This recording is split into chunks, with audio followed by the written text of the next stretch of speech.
role as project manager is basically to oversee every aspect of the project, whether it's quality, safety, production, the financials. Just making sure everything's being taken care of, making sure everything's being done properly, and most importantly, making sure our guys get to go home safe at the end of the day. That's a very supportive culture. I get to deal with my directors pretty regularly, and they're always asking if they can help me with something or what I need assistance with. They're not just going to let you stand out there on your own and make mistakes. They're gonna do what they need to do to help you succeed.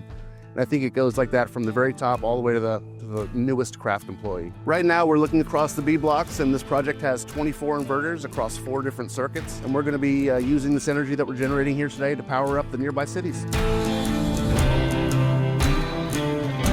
What I do in my role on a daily basis, I get here, I'm usually the first one here, so I get here about 5:30 in the morning. And then I start looking at paperwork, documentation for the plan of the day. Then we have our morning pod at 6:30. I'll go over our plan for the day, make sure everybody stays safe. I enjoy working for MasTec because of our safety culture. They care about you here. They talk to you, they mentor you, they treat you right.